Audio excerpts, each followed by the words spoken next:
Hi friends, आप सबको शालू का नमस्कार। कैसे हैं आप सब? मैं आज थोड़ा ड्रेसअप चेंज करके आ गई। मुझे ऐसा लगा आप मेरा उल्टा पल्लू देख देख के शायद बोर हो रहे होंगे। साड़ियाँ तो अभी भी है, लेकिन बीच बीच में पहनती रहूँगी। अ, मैंने आपको कल बहुत सारी मेरे पुराने स्कूल की बातें की थी, और बहुत सारी अच्छी फ्रेंड्स मेरे लाइफ में आई और अभी भी मेरे साथ है।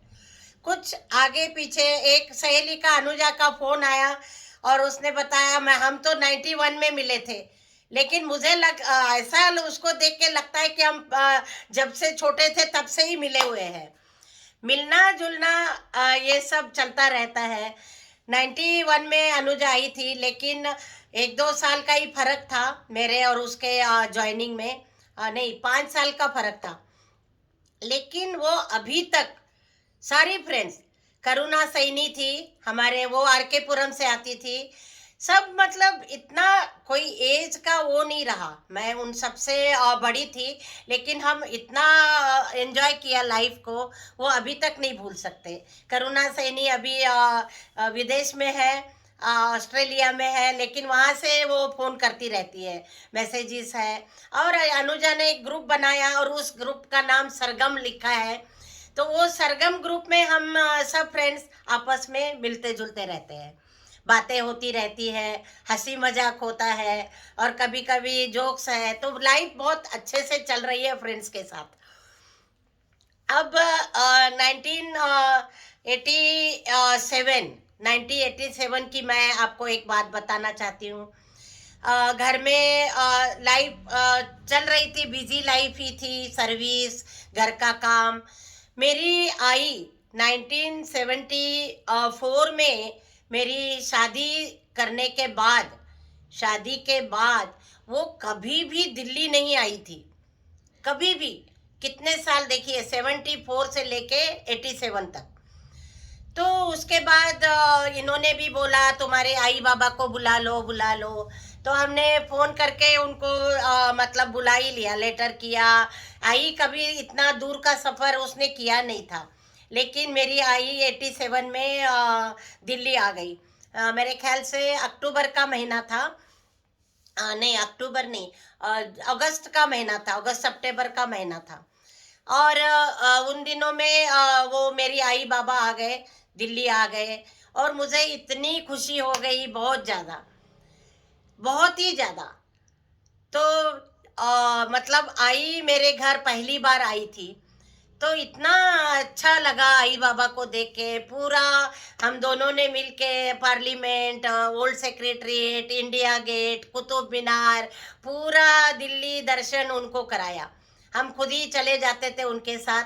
उस समय गाड़ी नहीं थी, लेकिन चले जाते थे, कभी ऑटो में, कभी कैसे करके उनको पूरा हमने दिखा दिया, पूरी दिल्ली दिखा दी।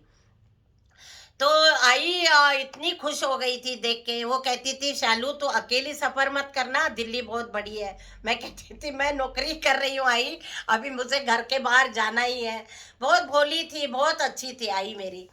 तो फिर उसने ज़्यादा वो नहीं देखा था, और दिल्ली पहली बार आई थी तो बहुत एंजॉय भी किया उसने, आई बाबा। वो पता है सबसे खुश कब हो गई? देखिए, कुछ भी नहीं था घर में, एक डबल बेड मुझे याद है। उसने वहां जाके बताया, उसने पहली बार इतना बड़ा बेड देखा होगा शायद। उसने बताया कि मेरी शालू के घर में इतना बड़ा बेड है। मतलब उसको यही खुशी हो गई कि मेरी शालू के घर में बेड है बहुत बड़ा। मतलब आप सोच सकते हैं कि उसकी जो सोचने का वो तरीका था, अभी बहुत सारी चेंजेस हो गई, लेकिन वो सिर्फ मेरा बेड देख के ही इतनी खुश हो गई थी। उसके बाद 80 आके थोड़े दिन रहे, बहुत सारा घुमाया, साइकिल रिक्शे में, ऑटो में, कभी कैब, कैब तो नहीं थी तब, कभी ऐसे ही करके घुमा, बस में। तो ऐसे करके पूरा घुमा के फिर आई बाबा को मतलब विदाई की बहुत अच्छे से। मेरे उस समय मुझे याद है, आई को किसी ने तनख्वाह अपनी ला के नहीं दी थी, लेकिन मेरे हस्बैंड भीमराव जी इतने अच्छे थे, वो उनको उनकी आई को उनकी अम्मा को वो तनख्वाह दे के पैर छूते थे। और जैसे मेरी आई आई थी तो उन्होंने अपनी तनख्वाह लाके मेरे आई के हाथ में दे दी और आई को साष्टांग नमस्कार किया। मतलब आई को इतना शौक हो गया कि भाई दामाद ने मेरे को इतने सारा तनख्वाह ला के मेरे पैर छुए, तो वो लिटरली रोने लगी। कितना अच्छा लगा होगा उसको कि मेरे दामाद कितने अच्छे हैं। तो मतलब ये बहुत टच हो जाता है, हार्ट टचिंग है ये जो बात है। तो बहुत ही उसको फील हो गया, बहुत अच्छा लगा कि मतलब मेरे दामाद बहुत अच्छे हैं, रिस्पेक्ट करते हैं। और उसके बाद बड़ी मुश्किल से आई को थोड़ा सा थोड़ी मौसम की वजह से थोड़ा उसकी तबीयत भी खराब हो गई, थोड़ी खांसी बलगम वगैरह जम गया था। डॉक्टर को भी दिखाया लेकिन थोड़ी दवाई दे दी और फिर आई को हमने भेज दिया। आई बाबा दोनों की विदाई की, दोनों को माला डाल के, मेरे जेठ भी थे, जिठानी थी और भी सम्राट था, सब ने मतलब मिलके ग्रुप फोटो भी खींची, उनको माला डाल के प्रॉपर उनका आदर सत्कार करके हमने विदाई की उनकी। तो बहुत ही अच्छा था ये, मतलब कि आई ने मेरा घर तो देख लिया, दिल्ली आ गई आई। उसके बाद 87 के बाद 88 आया। 88 नवंबर तक आई की तबीयत और ख़राब होती गई और 88 में नवंबर 13 तारीख को आई थोड़ी सीरियस हो गई। उससे पहले उसको हॉस्पिटल में केएमसी में एडमिट कर दिया था। फिर बहुत सीरियस थी मेरे आई, ताई का लेटर आया तो मैं वहाँ चली गई थी। तो कुछ दिन मैं आई के साथ केएमसी में रही और गौतम छोटा था तो मैं दिल्ली में ही छोड़ के गई थी। उसके बाद थोड़ी प्रॉब्लम होने लगी, सर्विस भी थी और गौतम को भी काफ़ी दिन छोड़ के मैं रही थी उधर, सब बच्चे थे। तो मुझे थोड़े एक 15-20 दिन मैं आई के साथ उसकी सेवा करके मैं फिर दिल्ली चली गई। जैसे मैं दिल्ली चली गई, एक हफ्ते में खबर आई, बहुत ही बुरी खबर आई और मेरी माँ चल बसी। नवंबर 88 में मेरी माँ, ये मेरी माँ है, देखिए बहुत सुंदर और कितनी अच्छी थी मेरी माँ। ऐसी माँ नहीं मिलेगी दोबारा। बहुत ही अच्छी, बहुत ही प्यारी मेरी माँ और बहुत ही अच्छी थी। आज वो रहती तो बहुत खुश हो जाती देख के, लेकिन ऐसे ही है, पैदा होना मरना किसी के हाथ में नहीं है। तो आई की यादें रोज आती है, रोज आती है। खाना खाते समय बैठते, कितने साल हो गए, 88 के बाद आज 2020 चल रहा है, लेकिन फिर भी आई को, मेरी आई को मैं नहीं भूल सकती। बहुत ही अच्छी आई थी मेरी।